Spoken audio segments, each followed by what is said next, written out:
You're with GBNews. In a moment, headliners. First, let's bring you the latest news headlines. And on his trip to County Louth as part of his visit to the Republic of Ireland, the US President Joe Biden has said tonight it feels like home.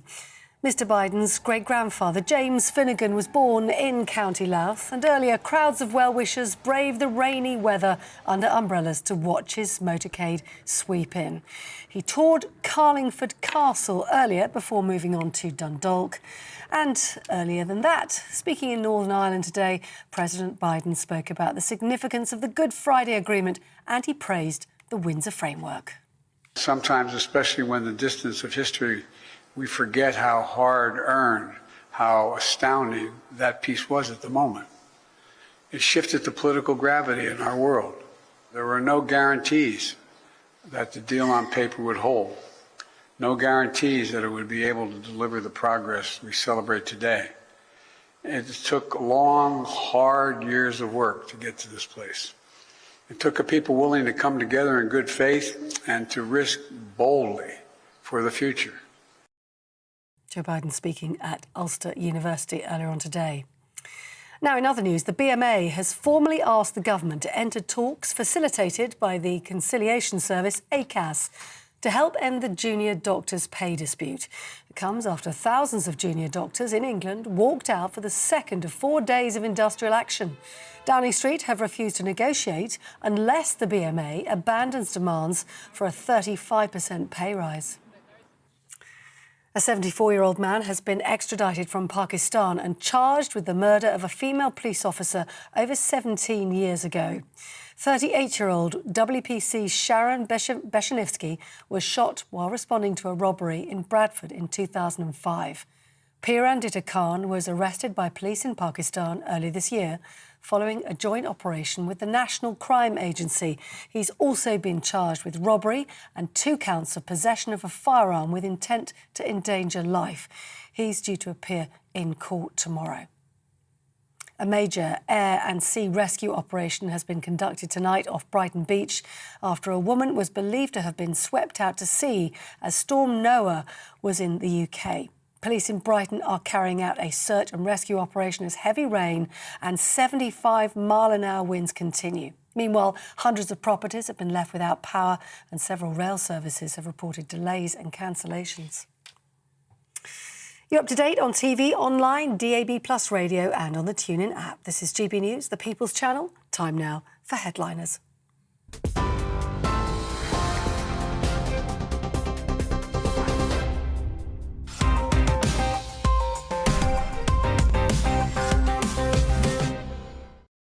Hello, I'm Leo Kerson. To go through Thursday's top news stories, I'm joined by 2 titans of the comedy circuit, New Yorker Lewis Schaefer and Old Yorker Steve N. Allen. How are you doing? I'm not from Yorkshire. Right. Well, I thought north of Watford, you know, somewhere around there, and south of Carlisle. It's all one blob. I like the idea that you called me a titan. Yeah. A titan. You're a titan. I don't think I'm a titan. But maybe in this country I've got some kind of gravitas. Yeah, it's the accent and the white hair. You look very distinguished. Anyway, that's the small talk out of the way. Let's get down to business. We've got tomorrow's front pages. The Daily Mail has Harry's blink and you miss it coronation visit. The Telegraph has Harry's place at coronation sparks hope of royal truce. The Guardian has Biden pledges $6 billion investment if Stormont power sharing is restored. The Mirror has Spare will be there. That's Harry back at the coronation. The Metro has Naked Fury. We'll cover that later. And finally, the Daily Star has Now we're running out of penguins. Not the biscuits, in case you're worried. And those were your front pages.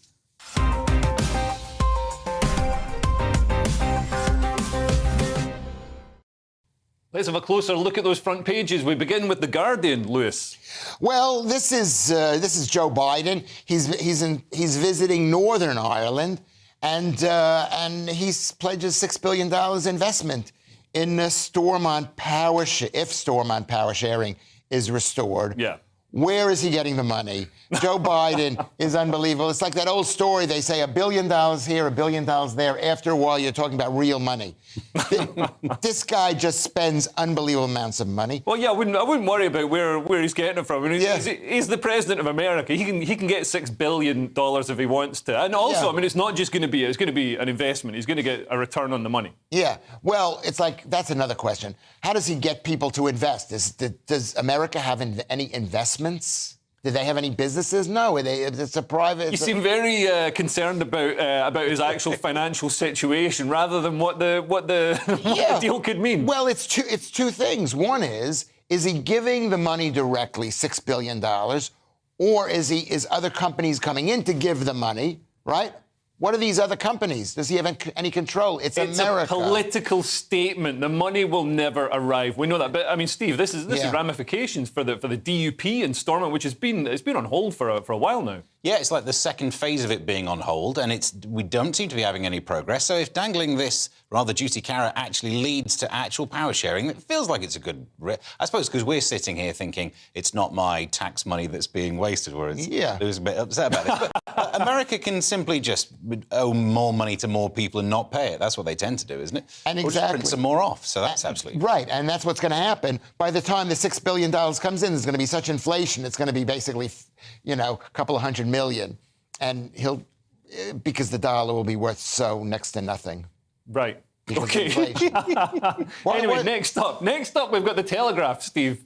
So it's one of many newspapers that are going with this Harry being at the coronation angle. Their story is Harry's place at coronation sparks hope of royal truce. There's no outcome, no possible permutation that wouldn't have led to newspapers being upset about this. I know the Daily Mail said some sort of like, Blinky, you'll miss it, you ungrateful. If he didn't turn up, it'd be terrible. He turns up, it's terrible. If Meghan turns up, oh, terrible. If she doesn't turn up, how dare she not turn up? Yeah. The key I agree with you on all of these. Exactly. The key is to just not care because it's, not our family. Well done. But apparently there's hopes of a reconciliation. I don't know. Just the other day we were talking about news that Charles and William no longer are willing to have private conversations with Harry in case they find it crops up on a podcast. Yeah. So I don't know. I mean, maybe there'd be a reconciliation. Even if there's not, I don't care because it's not my family. And all families have some sort of schism in them, so go for it. I mean, Lewis, you're an American. You must care about the royal family. I don't care about the royal family, and Americans don't care about the royal family. Yes, they do. And this story... No, they don't. They do. Come on, who do you think keeps the royal family going? It's $6 billion for Stormont. We like probably to go... about $60 billion for the royal family because they love them so much. Could I just say, actually, every single time a new one's born, and the press always interviews the people who've been stood there for 36 hours waiting to see nothing, all of them are Americans. Loads of them. I just love the princess. Yeah. But that doesn't mean we want a princess in our country. It doesn't mean we want... It's like the pyramids. We go to see the pyramids. That doesn't mean we want to put a pyramid in Central Park. We built one in Vegas. Anyway, let's get back to the story. Can we please talk about the story? Listen to me, Leo. Your job is to make me look good, not to undercut the things that I'm saying. But, I mean, what do you think? Do you think there's going to be a truce? Do you think they're going to... I think eventually there'll be a truce. I think what this thing is... Bear with me one second. Is that, you remember in the bridge in the River Kwai? Yeah. Where the guy builds the bridge, an amazing bridge, to keep his workers occupied. And then at the end, when they try to blow it up, he forgets what the purpose of the bridge was, and he tries to stop them from blowing up the bridge. Right. This is the exact opposite. Is that this man, Prince Harry, was sent by his, as I've said this before, sent by his mother, Princess Diana, for an act of vengeance against his father. And at one moment, he's going to wake up and say, oh, my God, I've tried to destroy my father. Just in the interests of Ofcom balance, Steve. Yeah, that's probably not true. I think you might have changed the channel halfway through and watched Star Wars somehow. That's what this is. He's going after his father because the father did a very bad thing to his mother. Well, Lewis, is he going after his father? Still some questions there. Anyway, moving on to the Metro. Lewis, you've got this one. Oh, OK. I just spent my time focusing on this fantastic school table, which was very G-plan-esque. Nice legs. Yeah, nice legs. And no, they showed nude programs on Channel 4. If Channel 4 doesn't have nude Yeah, but this is for children. They showed, and it wasn't just for children. They had children in the studio while men exposed themselves to the children. Yeah. I mean, in other areas, people would be arrested for this. If this was, if this was organised, by pornographers or something, then people would be arrested. But because it's Channel 4, somehow they get a pass to do this. But if it doesn't stop drag queens from doing equally perverted stuff I'm not saying with children. I'm not saying we should also have the drag queens. I'm saying, perhaps we could have no drag queens exposing themselves to children, and also no people in Channel 4 shows exposing themselves to children. So is that where the line is? Where is the line, Leo? I'd say exposing yourself to children. That's maybe the line is before we get to that stage. You know what I mean? Even the children who are on the show were complaining that they couldn't get away from sexualized images. Although they did consent and their parents consented to those being on this TV show, and every single time I talk about this story or read about this story, it's really easy to fall into the trap to mentally imagine this is a classroom. You think it's disgusting. It's actually a TV studio, so it's This sounds like the Jimmy Savile defence. No, it's not. No, because he also did some of that in a hospital. But no, it's different because this is Channel 4 putting together the most controversial show they could so that people talk about it. The host is the host of Naked Attraction. The same thing. Surely. It's like Blind Date but with nudity. No one needs that. The only reason they did Naked Attraction is because everyone went, oh, it's naked. And we're all doing it now. But surely, I mean, you're saying they're doing it as a cynical ploy to stir up attention and get eyeballs on Channel 4. I mean, doesn't that actually make it worse? So, if there's no educational benefit to the children being exposed to naked men, which I'm pretty sure there is no educational benefit, you could just read some words from a book that would tell them anything. I think there is education. Can I? Sorry. Yeah, no. I think there is educational benefit because I've seen many of these shows, and the people on these shows, men and women alike, never look good. They're standing there naked. They're not dancing. There's no feathers. There's no good music going on. They don't look good. But isn't there a danger then that this is going to put these children off? They're going to reach adulthood and they're going to think, I'm not going to bother procreating and continuing the human race because it doesn't look appealing. No, I think it was the educational part of it is talking about things like body confidence and polycystic ovary conditions. Which you can't do without a weird, sweaty 47-year-old man standing there. And that's why I think it's done in the way that it's done to get publicity, because you could have had just the business covered and all of the rest of it you can talk about. Body confidence, hair growing in places. None of that actually has to be tackle out. So I think the decision to do tackle out is just for the PR. Right. They're not mutually exclusive. You can get good PR and be educational. Yeah. But it's cynical. No, I don't think they should have done that extra one bit. I think getting your tackle out in front of children should always be bad PR. Anyway, we finished this section with the Daily Star, Steve. What have they got in the front? Penguins. Enjoy this pitch while you can, because we're running out of penguins. Oh, really? And apparently I haven't seen many lately, so... No, it's probably global warming. But pingu poo, apparently, it says here that the problem is we're running out of penguin poo. Right. I mean, I'm fine for it, actually. I've not checked in the fridge. I don't get through a lot of it. I know bat poo is considered to be... It's very fertile. A lot of nitrogen, I believe. Yeah, so I don't really know what's... I imagine there's loads of nitrogen in penguin poo because of the stuff that it eats. But, yeah, I get by without it. And I'm not sure if this is anything other than a reason to have a nice picture of a penguin on the front of a newspaper. Lewis, are you worried about penguins? I mean, you'd probably eat one because you're a maniac. No, they're probably very tasty. But at the end of the day, we make our own poo. Penguins. We make our own poo through nitrogen. Nitrogen, I think, is the third largest element in the world. Yeah. I made that up. Yeah, nitrogen forms most of our atmosphere. Yes. Yeah, it's 78% of the atmosphere. It can't be the third biggest element in the world. In the world. The atmosphere's big. The atmosphere is... It's the number of atoms you get in a gas is minuscule in comparison to the number of atoms in a solid. How about this? How about we ask the audience out there that they can tweet it at Lewis Schaefer, and they can say, there's Lewis Schaefer. Yeah. That's my Twitter thing. And they can say, what is the answer? What % of the world, including the inside of the ball and the outside of the thing, is made up of nitrogen? Inside of the ball and outside of the thing. While we're doing shameless personal promotion, I mean, Steve, are you selling a used fridge freezer or anything? No, but thanks to my career going really well, I've got a very active eBay. Please do buy my things.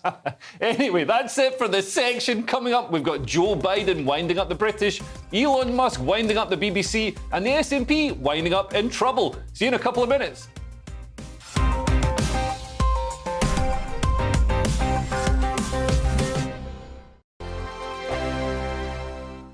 It's all about family, being in people's living rooms, all the interaction and getting to know who our viewers and listeners are. When I was young, my dad used to say, "Nana, stop arguing." I wanted an outlet that would enable me to give my opinion.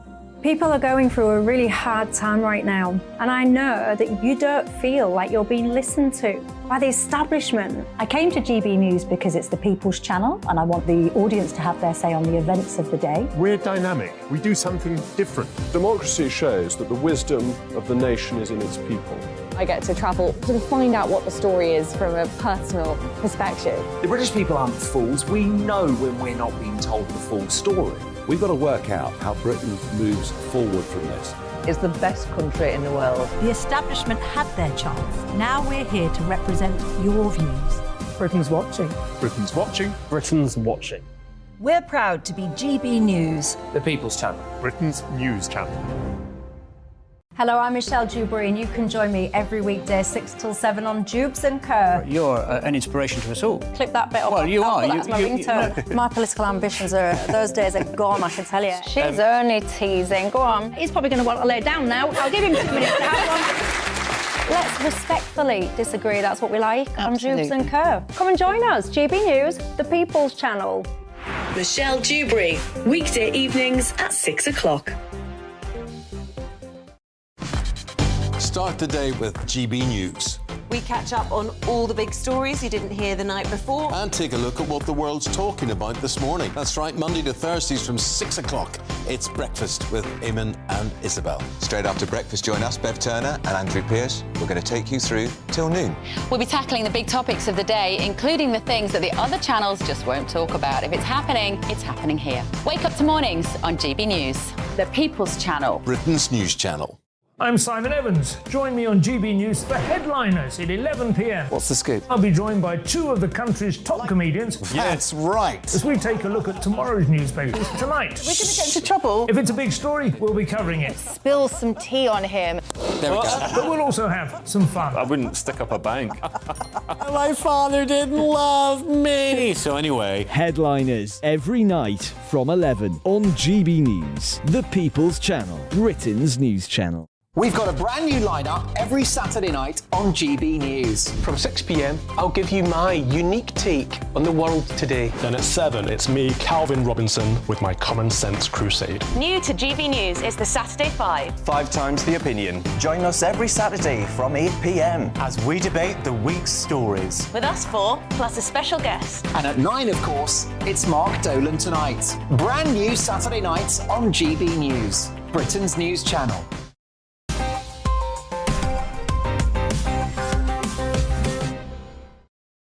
Welcome back to Headliners with me, Leo Kearse, and I'm joined by Lewis Schaefer and Steve N. Allen. And let's crack on, kicking off with The Sun, and the White House has reassured Britain that Joe Biden isn't going to help Ireland invade us, Lewis. Well, it's interesting because it says the White House insists that President Joe Biden doesn't hate Britain, as Rishi Sunak describes U.S. Truth is this. I hate to say it. This is from an American. This is from an American. This is from me. Americans do not like Britain, okay? We don't like the king or the royal family, like I said before. We don't like the monarchy. We don't like the British institutions. We like the idea maybe of a free NHS, but we don't really, because we would have a free NHS. What about we the don't. Beatles? We like the Beatles. Yep. We like the Beatles. That's why we imitated them. Why have you lived here for 37 years? Because I can't handle America. That's why. Right. And because a woman lied to me, she brought me to this country and told me that she loved me. And that never happened in America. Right. Because the truth is, a woman had sex with me. Right. And married me. Steve, you can probably say something about the story that actually relates to the story instead of your worries over your past sex life. Yeah, I'm over that now. It's weird, isn't it? I think we don't need to worry about Joe Biden hating the UK because it probably is the case that he doesn't think about the UK that much. He's more playing to the home crowd because there are loads of people who will be thinking, like, there's a weird obsession with the ancestry of, like, 3 or 4 generations. You know, you bump into some American person, not necessarily this one. Yeah. And they'll say things like, oh, I'm Scottish too because my great-great-great-granddad once went near Carlisle. Yeah. What? And I think the same thing happens there, that they really cling to that level of identity which is why there's clips of him being interviewed saying, I'm Irish, you're American, we know this much. But he's playing to that home crowd of people who do the same. So he wants to seem like he's projecting this Irish heritage, which from our point of view makes us look like he hates the UK. And of course, from I mean, if you go back to the 80s, or not even that long ago, in America, support for Irish republicanism was so great that, I mean, I think Boston firefighters could donate to the Irish fundraising wing on their payslip. I mean, it was pretty open. Can I say that you are wrong, okay? And it's kind of demeaning to say, oh, Americans have this weird thing that they're interested in their ancestors. Everybody in the world is interested in their ancestors. And just because you move to another country, does that mean you forget about your ancestors? People everywhere are interested in their ancestors. The irony of it is that most Irish people living in Britain, living in America, come from Northern Ireland and have a Protestant background. Right. Right. So even though he's saying, yeah, we love the Irish, they didn't grow up loving the Republicans. No. She really hurt you, didn't she? This one? Yeah. Americans we don't like unearned wealth. And that's what the royal family has. And that's what this country is all about. We don't like unearned power. We don't like that. We like people who make their own money, who make their own power, and we don't like unearned influence. And Britain has lost the influence. Well, we don't like fat people anyway. The Daily Mail now. And Elon Musk caught a BBC reporter lying about hate speech on Twitter, Steve. Yeah, I mean, the Daily Mail says Elon Musk destroys ill-prepared BBC reporter, says the BBC-hating Daily Mail. So whilst there is bias in here, it's actually true. Yeah. This reporter made the rookie error. I've done the training, and if you're interviewing someone, if they ask you a question, you don't answer it, because the next thing you know, you've moved from interview to conversation, and Elon Musk can't be a fool. He's made some money. And if you watch it, he's a very sharp... We can watch it right now. We've got the clip. Particularly around hate speech in the company. Is that what hate speech are you talking about? I mean, you use Twitter. Right. Do you see a rise in hate speech? I would say I would see more hateful content in that. Content you don't like or hateful? What do you mean to describe a hateful thing? Yeah, I mean, just content that will solicit a reaction, something that may include something that is slightly racist or slightly sexist, those kinds of things. So you think if something is slightly sexist, it should be banned? No, is that what you're saying? I'm not saying anything. Then I say so that you don't know what you're talking about. Really? Yes, because you can't give me a single example of hateful content, not even one tweet. And yet you claimed that the hateful content was high. Well, that's false. No, what I claimed... You just lied. What? No. Yeah, I mean, he caught him a cropper there. Yeah, because he fell for the thing. What he should have done, as soon as Elon says, what have you seen? He should say, it's not about me. Surely Twitter has a definition of hate speech. Yeah. What's your definition? Push it all back on him. So actually, that should be taught in school, for how you can make the other person define the terms and then just chip away at any flaw in it until eventually you get to call them a liar. So it was genius. I'm not sure how much we learned from it. I don't think we learned anything other than a bit of entertainment. Well, I learned something. Lewis, I mean, it's interesting that he couldn't, despite claiming that Twitter is a cesspool of hate speech, he couldn't give an example. Yeah. He couldn't even, give a description of an example. He couldn't, hint at, what it could possibly be. I mean, it suggests to me that a lot of what's accused of being hate speech is just things that people don't like. So they say, well, that's far-right extremism or that's hate speech, when in fact it isn't anything. Well, this says more about the BBC than it says about Twitter, okay? It says basically that this BBC guy is not prepared. So BBC ain't all that, number one. Number two is, where the BBC goes, they're used to scaring people. Yeah. And Elon Musk is not scared by the BBC. I've said this before. I'm going to say it again. I shouldn't say it. The BBC... the state media, state-owned media. Well, this is the thing. Elon Musk actually agreed to remove, because Twitter had added a description to the BBC's Twitter account saying this is government-sponsored or government-funded media, which is accurate. I mean, without the government's mandated tax, the TV license, which is ridiculous. I mean, in America, they'd be appalled at the idea of having to get a license to own a TV. I mean, why not a dishwasher license or a hose license? It's nonsense. So they've changed it, didn't they? So Twitter's now agreed to make it public funded. Yeah. Which actually, I saw that and thought, do you know what? Since I do have to drop 150 quid or whatever it is these days, at least I'm getting a little bit of credit. Yeah, but public funded. It's not public funded. It is, and even saying, government funded is not the right thing to say. It's state media. It's the same as the North Korean situation. No, it's not the same. It's funded status is different to its editorial status. It's not. It's not funded. The fact is they force us to pay for it. We have no control. You're arguing about funding and not editorial. Right. Of editorial, who appoints those people? It's the government that eventually appoints those people. And they could lose their jobs. And at the end of the day, they work for somebody. And who do they work for? They work for the state. They don't even work for the labor, the Tories. It's so, you people in this country. Work for the blob. You think the BBC is all that. It is the worst. I mean, of course, if they want to hire me for something. Anyway, I'm sorry. I feel I've got to say this. I'm not being paid much money here, but this is all I've got. Anyway, moving on. The Express reports from Scotland on claims that Sturgeon's husband spent party money on a camper van, possibly because he wants something camper than he is, Lewis. Yeah. Is he camp? He just seems a bit bloated. I don't know if he's camp. Anyway, is it the police over there? The police raided the Glasgow home of Mr. Morell, who's the husband. Morell? That's the fanciest way I've ever heard it. How would you call it? Morell. Morell. Oh, sorry. Sorry. I'm not from this country. Anyway, and they seized a £110,000 camper van that was, quote unquote, bought with SNP finances to be used as a battle bus by the SNP, but it was being kept at the woman, at the man's mother's. Presumably had slots for machine guns. Mother's, and was there any sign on the thing?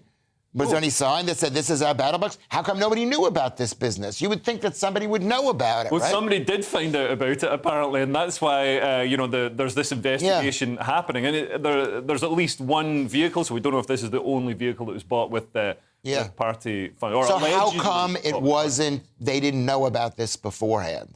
You imagine there has to be more than this, though, because if we are talking about fraud, we're talking about camper van level fraud. It's not the thing of films, is it? And also, it then was just parked outside of his 92-year-old mum's house. She's not going to want that. No one's winning in this. No one wants a camper van outside their house all the time. But also, remember when they did the investigation, they turned up with a tent.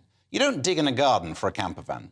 So there must have been something else, unless it was. I think there's also a shortbread tin with some Scottish tenors that nobody can get rid of. So you're saying £110,000 is not worthy of. No, I'm saying this can't be the smoking gun. This can't be what it's all about, a camper van. It also sounds like an awful lot of money for a camper van. I mean, I don't look at that camper van. I'd give you about $4,500 for it. I don't know where they bought it, but I think the shop had big windows because they saw them coming. The irony of this number, $110,000, it's the exact same amount of money that Trump gave that floozy woman to keep quiet. What's her name?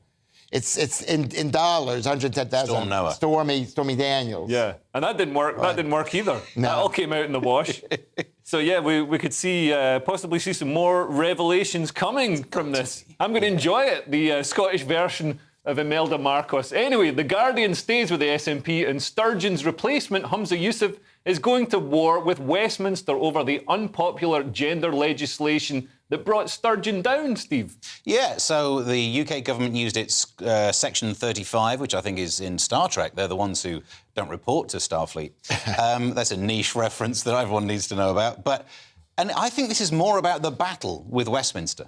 Rather than, because for ages now we've been sitting around saying, the gender recognition bill, that's what ended Sturgeon's career, and now it's looking like maybe it's a camper van and a tin buried in a garden. So the fact that they're now having a legal battle with the UK over this use of this ability to veto, their law might impinge across UK law, in which case then you use Section 35. If it doesn't, they were wrong to. We'll find out legally, but I think it's about the battle, showing that it'll sow more seeds of independence. Look, we're having to sue the UK government. But do you think it will sow seeds of independence? Because this is a horrifically unpopular piece of legislation in Scotland, amongst Scots and amongst pro-independent Scots as well. There's not like a huge, people aren't supporting it just because the SNP put it forward. I mean, so many things related to it have just been flagged up as ridiculous. I mean, having a male rapist sent to a female prison, and self-ID allowing younger teens to identify as whatever gender they want legally. I mean, this is just something that people don't really want in Scotland. I don't know why the trans issue is the issue du jour. Exactly. It seems a strange hill for Hamza to choose to die on. Yeah. I don't even know why. Right. Not just for Hamza, but for everybody. Why? I don't know. I should know. Shouldn't I know? I should know. It's okay, Steve knows. No, I was going to say, legally, if this is defeated legally, you might end up with a win both ways. Yeah. The unpopular bill gets struck down, and then they stop mentioning which bill it was, and they just say, oh, this government is willing to use Section 35 against us all the time. To quash our independence. Yeah. Right, interesting. Well, that's it for part 2. Coming up, we have xenophobia, James Bond rejects, and plans for a mega brothel in Amsterdam. See you in a couple of minutes. Don't go away.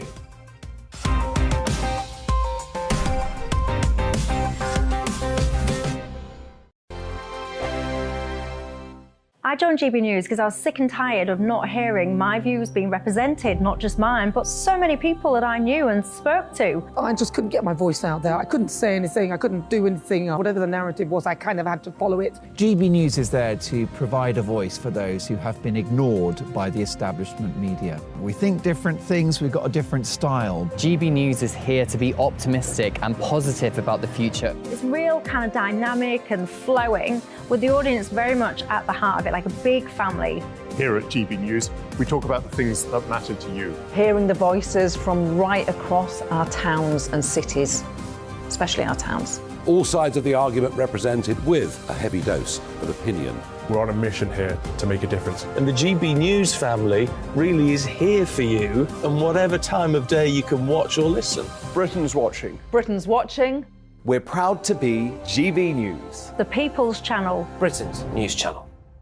Westminster is going around in ever-decreasing circles, followed by the media. Britain is broken.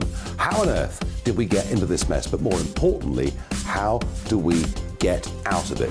Join me at 7 p.m, Mondays to Thursdays on Farage, here on GB News. We will have open, rational debate. We've got to work out how Britain moves forward from this. Join us here on GB News, the People's Channel. Britain is watching. You've probably seen politicians interviewed 1,000 times, but we do it differently. We find out who they really are, we don't shout, we chat, and hopefully we bring a bit of light, not just heat. Did you know Kate Moss? Apparently. Do you have a pair of jeans or a pair of jeans? No, of course I don't. What would I do with them? My friends are like, oh my God, what's she doing now? Join me every Sunday at 6 for Gloria Meets, only on GB News, the People's Channel, Britain's news channel.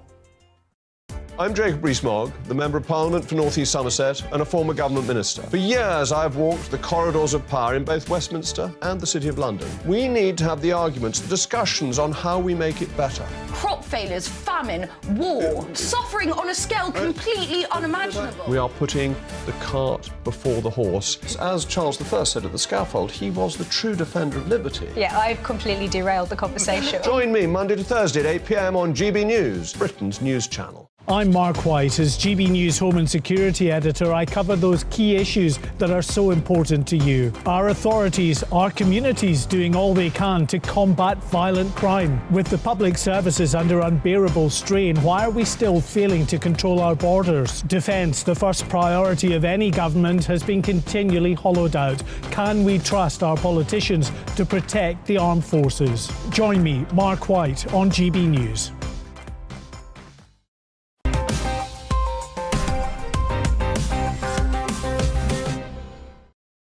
Welcome back to Headliners. The Telegraph now, and hundreds of thousands of trans people could be removed from census records. This is literally trans genocide, Lewis. Yeah, this is removed, and it says that, according to the Telegraph, confusing census means that UK gender population may be smaller than thought.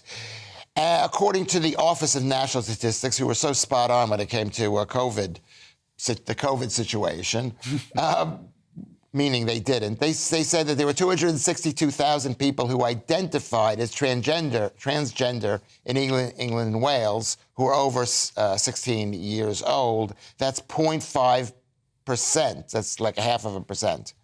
Okay, and they said that seemed reasonable until they saw that there was huge spikes in the boroughs of Newham and Brent, which are minority boroughs, and they don't have many people of a transgender type. But they don't speak English. A lot of people there don't speak English, and the question was quite confusingly worded. I mean, I'm not sure if I'd be able to answer this properly. So the question is the gender you identify with the same as your sex registered at birth? I think it's that difficult is the question. It is a simple yes or no. And the one that they bring up is the alternative. You know about nitrogen in the atmosphere and stuff. Yeah, I've learned. I know two things. I know whether I identify as whatever sex I am and nitrogen. But that uses the word gender. But the other option, they said, are you transgender? Well, you'd need to define it, because people might not know what it is. But the first one, you stand a better chance of having a crack at it. But the whole thing is, like with transgender, the whole point of it is it's got varying definitions. Some people would say, that somebody like me can just say, I'm a woman, and then I magically become a woman. That's self-identification. Other people say you need to go through a process and hormones and be assessed by a doctor. So I think asking people if they are transgender is definitely a much more direct and obvious question than saying, is the gender you identify with the same as your sex registered at birth? Because that means that you've got to know what registration, birth, what gender is. I mean, you definitely have to know what gender is. If the other option is, are you transgender? You'd have to know that for both versions. But you'd only have to know gender. I mean, if you identify as transgender, it's probable that you know what transgender is. If you don't identify as transgender, but you get confused by long sentences, then you could give the wrong answer to that. So maybe this census is getting data on whether people are good at filling in forms. Actually, the point is that you get a spike in people that they say are not particularly good at English. Well, surely that's an issue with filling in all forms. So all the questions should be just as skewed as this one. But also, the census tells us 80-something% white, so if we do a really vague, presume that everyone who's not white can't speak the language very well, it would bring your 0.5 down to about 0.45. So it's hardly moving your percentages hugely. This story, you still walk away with roughly 0.5%. Oh, right. Okay. In America, every year, during the census, they ask, what are you? And I think like 4 or 5% say they're Klingon. Which, I believe that. I believe that result. Anyway, the Telegraph now with some slightly racist-sounding science, Steve. So the claim is that people who hate the smell of sweaty feet could be more xenophobic, the fear of foreigners. And to complete that logical syllogism, therefore, foreigners have smelly feet. I think that's what this is trying... QED, that's what they're claiming. This institute looked at people and they said, do you like these smells? They didn't. And that was correlated to being xenophobic. I'm more interested in who's willing to sit in a lab and go, yeah, actually, I quite hate foreigners. Who admits to being xenophobic whilst doing this test? Probably the same sort of person who agrees to smell feet. Good point. 7,000 people tested, so the number's good, but then they quizzed them on their feelings towards a fictional group. So the same conclusion could be, if you've got a good sense of smell, you hate fictional people. It seems like not the best piece of research. Yeah. Lewis, any comments? What do you think about feet? I mean, it's one of those typical, this is a non-story. This is a big non-story. It's epidemiological. They're asking these people these questions. Do you like this? Do you like that? It could associate with anything. The fact is that foreigners do smell. Because they... No, I am a foreigner. People come to my house and they think this place smells of meat. They think Louis Schaefer smells of meat because people who come from a different country eat different foods. Louis, in Britain, we also eat meat. Not to the same degree that Louis Schaefer. I think you just need to change your potpourri. Anyway, we've got the Mirror now with claims that a Tory politician has come up with an old-fashioned solution to the appalling drudgery of picking our own cotton. Is it going to be a vote winner, though, Lewis? This is another crazy non-story. This isn't a non-story at all. I mean, if this is true... It isn't true. You know it's not true. Well, tell us what it is. It's Tory politician claims all white men should have black slaves and raised outward. It implies so many different levels of untruth that there was a politician in Pembrokeshire, which is out there in the furthest areas of Wales, that people are... And he said that I think all white men should have a black man as a slave or a black woman as a slave, Well, why would somebody ever say something like that? I can't believe that's true. It's said to be a recording of it, though. Yeah. Exactly. So maybe he said that as a joke, or maybe he said it as maybe he was bullied into saying it. It's not a great joke. It's a horrible thing to say. It is so horrible. You can't believe it. So you don't believe that this is conceivably true at all? And then he said it's not racism. I'm talking about how, you don't even want to talk about this. I think the next line really gives it away. Say, I'll read it from your script, because you highlighted it better than I did. There's nothing wrong with skin colour, just they are lower class. Well, the other implication in here is that this politician also hates lower class people. This is snobbery and racism all mixed together, but he was caught on tape. Yeah, well, I think classism is an accepted part of British life, but racism is definitely bad, Steve. But that means if you are, working class, then don't be fooled into thinking people like this like you. They like your vote, they don't like you as a person. Or possibly this recording, 'cause it's just an audio recording, was generated using AI. We've seen this week how AI is being used by scammers to clone people's voices, like the T-1000 in Terminator 2, to convince people to hand over financial details and things like that. I mean, is that possible? I was going to say, he has self-referred himself to the standards people, which he'd have to, because he won't have a person to do it for him, but I bet he wants one. Anyway. I'm gonna say it's a horrible thing on behalf of white people everywhere. Most white people, I don't think this way, and it's a horrible thing to say, but I don't think it's real. OK. Well, the Mail again, and the puritanical clampdown on Amsterdam's debauchery continues with plans to purge the red light district, Lewis. Yes, which is the best thing about Amsterdam, is the red light district is a district. And I think it's the idea that they set up an area that would just have girls and guys could go in there to contain it. Yeah, we understand the basics of... I go there to develop my photos. I'm a fool. Well, it's funny, like this country has a peak district, for all the mountains. It has a lake district for all the lakes. Yeah. And it has a red light district for all the pretty girls. So it says, angry Amsterdam residents confront mayor over mega brothel plans, joining sex workers in protest. It basically says they want to tear down the red light district because maybe they don't want to be associated with prostitution anymore. And they're going to put the prostitutes in an area outside of town, which, of course, the people outside of town are not happy about. Well, some of them are probably happy about it, Steve. Yeah, I mean, look, in terms of the sex workers, they're divided on this as well. Some think it's great, some not. Some think it's effectively trying to round them up and move them out. That can't be great in terms of petrol use either, so I'm imagining Greta's against it. But it's difficult to know, really, other than just trying to do a survey of what they want. But market forces surely mean they're already getting what they want already. This is just about trying to clean up the area, but you're right, it's the one thing that Amsterdam was. One of the two things Amsterdam's famous for. They tried to get rid of the other as well. Yeah, and clean up their image. Anyway, the Mail now reporting on terrorists who've used our open borders and asylum chaos to enter the country. Can we stick them in Gary Lineker's house, Steve? It's probably big enough, is it? I don't know. They were in Manston. Used to be an airport. So you'd think they've got an arrivals lounge. They should be able to do something about this. But because of the overcrowding, then they couldn't process properly. And now they didn't check the biometric data. So this is very theoretical. In theory, some people could have skipped through and we would have known that they were criminals and terrorists. We don't know that any actually have. This is simply we didn't check some people. Well, no, I understand that some people are under surveillance now by our security services. So they do know that some people have come through. I mean, the number quoted is 19, and that's likely to be an undercount. Yeah, exactly. Well, they're the ones that we know about already, and the point is that, who knows, we didn't get to check everyone. This story should be about how bad the government are at even sticking to their own procedures. Yeah. If we could fix the processing speed, like doing 1% of last year's migrants, we spend all of our time being distracted by, is it a barge, is it a big house, whatever the argument is. Even when Manston was in the news, there are distractions to the main failing, which is not getting processing done properly enough. We will never get a handle on any of this until we do that. Yeah. That's not the main problem. The main problem is letting massive amounts of people who bring the country down into the country, like with me. I remember when they let me into the country, the amount of due diligence they did on me was so minimal. Well, you're here, so I take it there wasn't much. I remember what the guy did in the New York consulate when he interviewed me to get my papers to come to this country. I remember him looking at me and going, "Why? Why would you want to come?" I think, but we have had some terrorists exploiting the asylum system to come in. I mean, the Manchester Arena bomber, for example, was actually rescued by the Royal Navy from Libya and brought here. The problem with this, Leo, is you have two groups of people.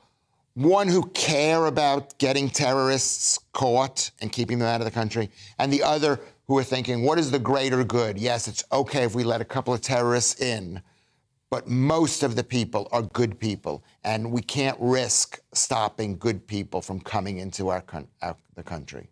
But both of those groups are wrong because the solution is to achieve both. They're not mutually exclusive.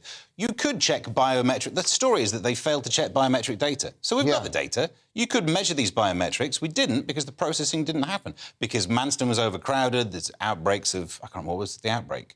Some illness, which meant they had to suddenly disperse everyone. If we wouldn't have had the backlog, we wouldn't have had the outbreak, so you could have done the process. You don't have to pick... No, go a step further. If they didn't let the people come in the first place, they wouldn't have had the backlog and let them in. But we're not letting. They are failing to stop. They could be stopped. You can stop people from coming to the country. I'm not suggesting this. What I'm about to say, I'm not going to say. I'm not going to say. Thank you for not saying it. Anyway, coming up, we've got the cure for depression, why you shouldn't help your kids with their homework, and the woman who is pregnant by a rag doll. See you in a couple of minutes.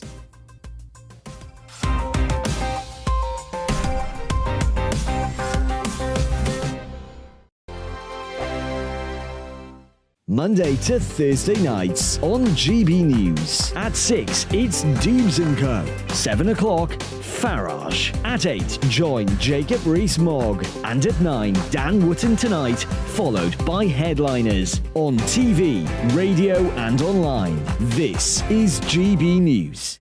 First and foremost, I'm a GB News fan, and I was before I was working here. Just love the fact that we're asking the questions that a lot of establishment media won't ask. With a bit of a twist, we not only want to inform you, but we want to keep you entertained. It's worth the drive because you get in and the team's all ready and waiting, they're itching to go, and it's a proper little family. GB News is the People's Channel. It's the audience that makes the programme sing. We're giving our viewers and our listeners a voice. I see the thousands of your letters, tweets, emails, you name it, coming in. Britain is broken. How on earth did we get into this mess? But more importantly, how do we get out of it? The establishment had their chance. Now we're here to represent you. It's time for something different. It's time for GB News. I'm very patriotic. I believe in Britain. Our best days lie ahead. Britain's watching. Britain's watching. Join us here on GB News. The People's Channel. Britain's news channel.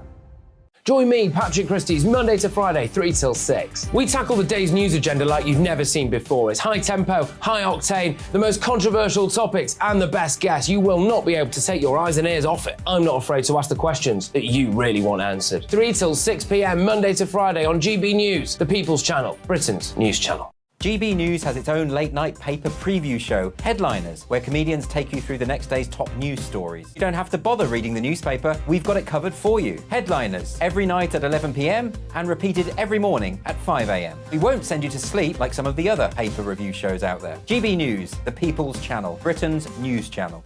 Join me, Camilla Tominey, on Sunday mornings from 9:30, taking the politicians to task and breaking out of SW1 to see how their decisions are affecting you across the UK. Bursting the Westminster bubble every Sunday morning, only on GB News, the People's Channel. Britain's watching. Hello, I'm Calvin Robinson. Do not miss my Common Sense Crusade Saturdays at 7 p.m. Join me for some in-depth discussions on faith. Is that not the start of the slippery slope? It's very much so. And the big moral questions of the day. I'm baffled. You've got some nerve. Only on GB News, the People's Channel, Britain's news channel. I'm Andrew Doyle. Join me at 7 o'clock every Sunday night for Free Speech Nation, the show where I tackle the week's biggest stories in politics and current affairs with the help of my 2 comedian panellists and a variety of special guests. Free Speech Nation, Sunday nights from 7 on GB News, the People's Channel, Britain's news channel.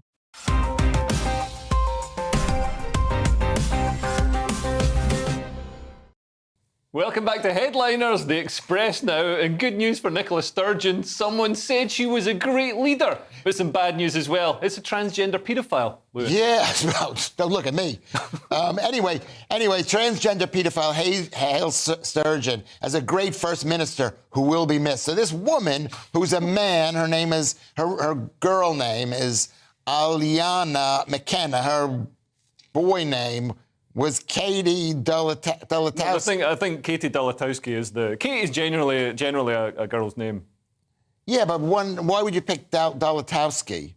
That's the surname.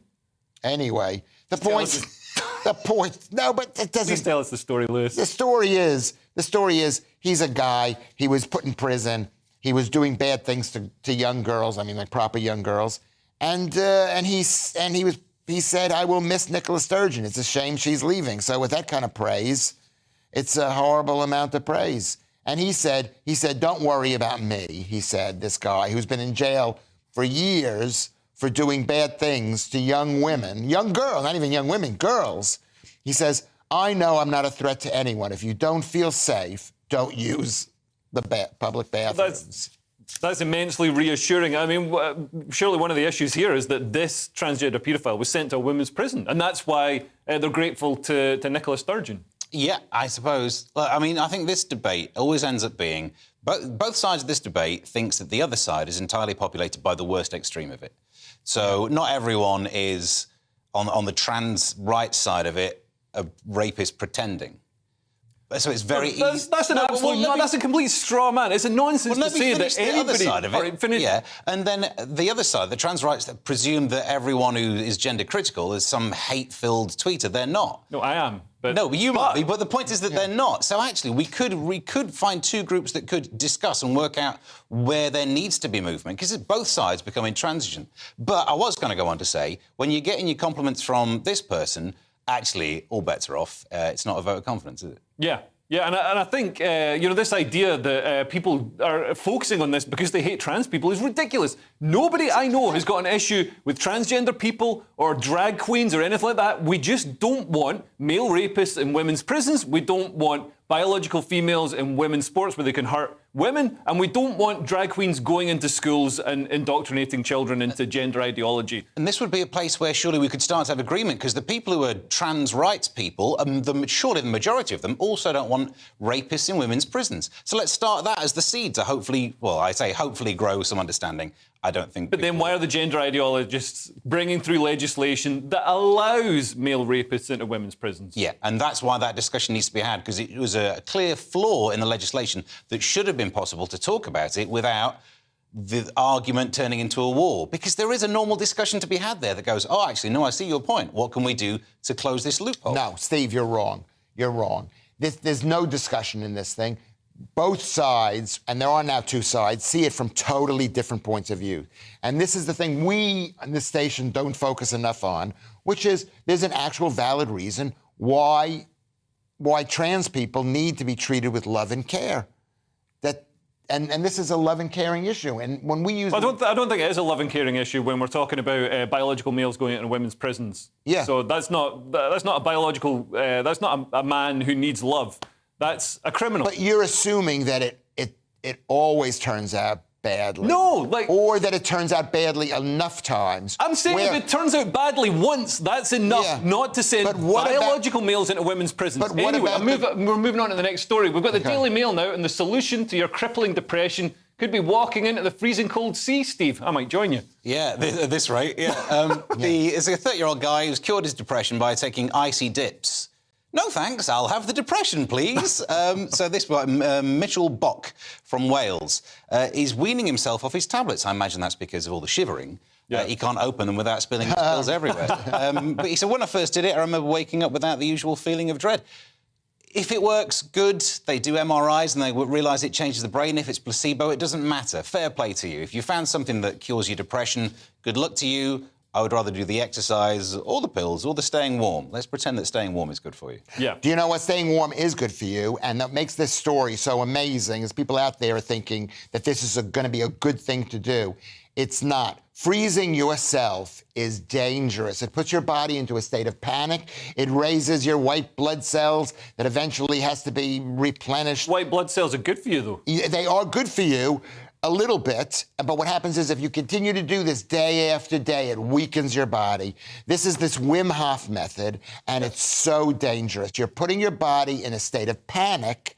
It's like playing Russian roulette. Talking of bodies, I think you're bringing out a calendar. I'm bringing out a calendar. Thank you for mentioning that. Thank you for mentioning that. I've got a brand new calendar. Yeah. Feel my depression. And it's called Louis Schaefer Plus. It was designed by a woman named Lucy Harmon. She's done an amazing job. And there's even some kind of semi-nude pictures of me with a cow. There's my body. As nude as you get. There's a couple of guys on a horse. Is that you or is that Jeffrey Epstein? Yeah, I do look a bit like I like them. February because it's coming out. You could go on Twitter and find me on Twitter. and I'm at Louis Schaefer, and just say, hey, I want to pre-order the thing. Well, people got to pay for it. Yeah, it's going to be 20. I'll send you some pics on my phone for free. No, We've got the Daily Telegraph now with some bad news for people trying to make their kids smarter. It won't work, Lewis. No, well, it didn't work with my kids, and I really put some effort into it. Is helping your child with their school subjects may not do good. They did a study at the University of Manchester of 8,000 people. They looked over things, and they said that the more time that you could put a lot of time and effort into your children, trying to make them smart, and then it's not going to happen. And that's what happened to me. And I tried to put a lot of effort into it. The kids cried. The mother didn't like it. That's a lovely story, Lewis, but the show is nearly over, so let's take another quick look at Thursday's front pages. The Daily Mail has Harry's blink and you miss it coronation visit. The Telegraph has Harry's place at coronation sparks hope of royal truce. The Guardian has Biden pledges $6 billion investment if Stormont power sharing is restored. The Mirror has Spear will be there. The Metro has Naked Fury. And finally, the Daily Star has Now we are running out of penguins. And those were your front pages. That's all we have time for. Thank you to my guests, Lewis Schaefer and Steve N. Allen. I'll be back hosting tomorrow with Nick Dixon and Roger Monkhouse. And if you're watching the 5 a.m. repeat, stay tuned for The Breakfast Show. Bye.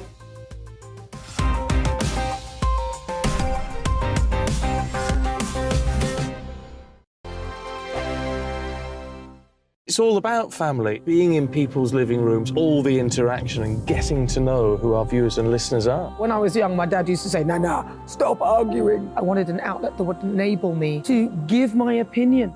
People are going through a really hard time right now, and I know that you don't feel like you're being listened to by the establishment. I came to GB News because it's the People's Channel, and I want the audience to have their say on the events of the day. We're dynamic. We do something different. Democracy shows that the wisdom of the nation is in its people.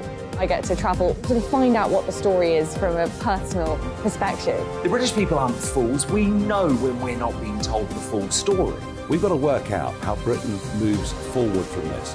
It's the best country in the world. The establishment had their chance. Now we're here to represent your views. Britain's watching. Britain's watching. Britain's watching. We're proud to be GB News. The People's Channel. Britain's news channel.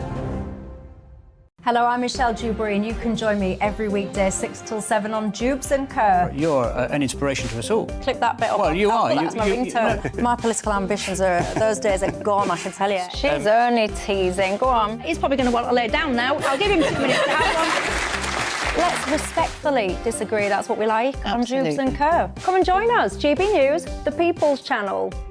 Michelle Dewberry, weekday evenings at 6 o'clock. Start the day with GB News. We catch up on all the big stories you didn't hear the night before. And take a look at what the world's talking about this morning. That's right, Monday to Thursdays from 6 o'clock. It's Breakfast with Eamon and Isabel. Straight after breakfast, join us, Bev Turner and Andrew Pearce. We're going to take you through till noon.